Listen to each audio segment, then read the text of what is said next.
नमस्कार, मैं आपका मित्र सर्वमित्र और द मसला में मसला बड़ा है।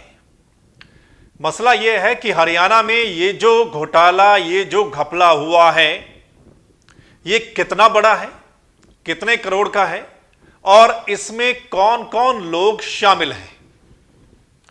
हम आपको बता दें कि हरियाणा में पिछले तकरीबन 4 साल में 49,000 से ज्यादा अवैध रजिस्ट्रियां हुई हैं, जो कृषि वाली भूमि होती है उसकी, और बिल्डरों ने अधिकारियों कर्मचारियों से मिलकर उस पर अवैध कॉलोनियां काटी हैं पूरे हरियाणा में। और इस बात का खुलासा विधानसभा में हुआ है और बाकायदा सरकार ने माना है, सरकार के मंत्री ने माना है कि हां गड़बड़ी हुई है। इस मामले में कई एफआईआर भी दर्ज की गई हैं। अब देखना होगा इसमें कौन कौन लोग शामिल हैं। क्या सिर्फ इसमें अधिकारी कर्मचारी ही शामिल हैं या फिर हाथ ऊपर तक भी था इस घपले और घोटाले का।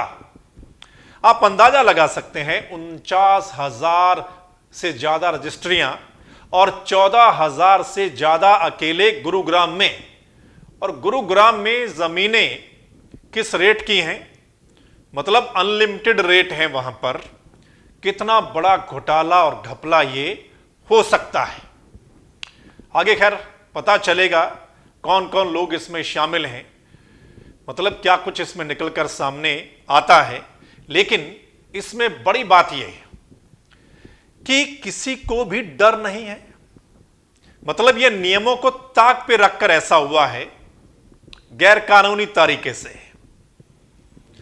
इसका मतलब यह है कि सिस्टम में जो लोग बैठे हैं उनको बिल्कुल भी डर नहीं है, किसी बात का डर नहीं है, कानून का डर नहीं है। इसलिए वो नियमों से हटकर, नियमों को ताक पर रखकर ऐसा कर रहे थे, जबकि उनको पता है कि हम नियमों से हटकर ऐसा कुछ करेंगे तो वो गैर कानूनी होगा, उस पर उन पर कार्रवाई हो सकती है, जेल हो सकती है। उसके बावजूद भी उन्होंने ऐसा किया, तो मतलब सिस्टम में बैठे लोगों को किसी का भी डर नहीं है।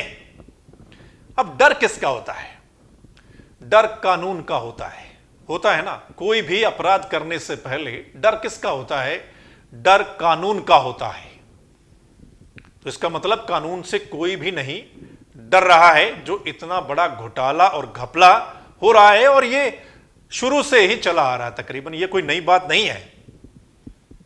रजिस्ट्रियों में खासकर इतना बड़ा घपला घोटाला है, बिना पैसे के काम ही नहीं होता, ये आप सब जानते हैं और मानते भी हैं।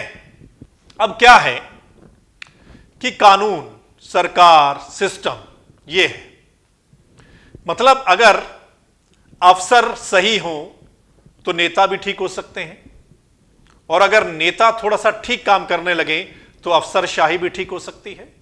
लेकिन लग क्या रहा है कि दोनों की मिली भगत से कुछ गड़बड़ हो रही है। दोनों की मिली भगत से जो है वो इस तरीके की घटनाएं जो है वो हो सकती हैं। क्या अकेले अधिकारियों कर्मचारियों का ही मामला है? जो अफसरशाही है वो गड़बड़ी कब करती है? जब उनके ऊपर जो नेता लोग बैठे होते हैं उनका हाथ उनके ऊपर होता है, और अफसरों को कर्मचारियों को लगता है कि भाई मेरे तो ऊपर हाथ है, फलां फलां नेता का, फलां मंत्री का, तो मुझे क्या होता है, मैं तो करता हूं। तो फिर वो कानूनों को ताक पर रखकर और नियमों को ताक पर रखकर ऐसा होता है। तो जरूरत है सिस्टम में सुधार के लिए दोनों को, मतलब एक तरीके से अफसरशाही को भी सुधारने की जरूरत है और जो राजनीति वाला सिस्टम है उसको भी सुधरने की जरूरत है, तब जाकर कुछ हो सकता है। अब आप सरकार चुनते हैं ना, किस लिए?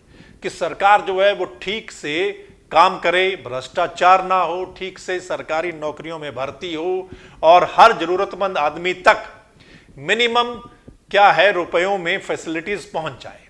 लेकिन हो क्या रहा है ये आप सब जानते हैं। मतलब इतना भ्रष्टाचार हर विभाग में, आज आप किसी भी विभाग में चले जाएं, बिना पैसे के काम नहीं होता। और लोग तो ये तक भी कहते हैं कि कई गुना रेट जो हैं वो रिश्वत के बढ़ गए हैं। इतना भ्रष्टाचार हर महकमे में फैला है। कंट्रोल किसने करना है? कंट्रोल सरकार ही करती है। हालांकि सरकार दावा कर रही है कि जीरो टॉलरेंस, मतलब बिना भ्रष्टाचार के चल रहा है सारा मामला, लेकिन ये तो आप सब जानते हैं ना कहां क्या चल रहा है। और आप इतनी शिकायतें कर लेते हैं, मुझे इतने लोगों के फोन आते हैं कि पता नहीं कहां कहां शिकायत कर ली। हर अफसर को नीचे से लेकर ऊपर तक, सीएम विंडो तक कोई सुनवाई नहीं, और इतना समय बीत जाता है कोई भी कार्रवाई नहीं होती। तो इसका मतलब क्या है? सिस्टम बिल्कुल करप्ट हो चुका है और सरकार का बिल्कुल भी ध्यान नहीं है, या फिर मिली भगत से सारा काम चल रहा है। सो दोस्तों, इस मसले पर आपने भी अपनी राय देनी है कि हर थोड़े समय बाद कोई ना कोई घपले या घोटाले की बात, खबरें सामने आती हैं। और ये एक मीडिया रिपोर्ट के आधार पर मैं आपको बता रहा हूं। ये जो 49,000 से ज्यादा अवैध रजिस्ट्रियां हुई हैं, अवैध कॉलोनियां काटी गई हैं, इस पर आप अपनी राय जरूर दीजिएगा इस मसले पर। और आपने इसको शेयर भी करना है, तमाम लोगों तक ये मसला पहुंचे।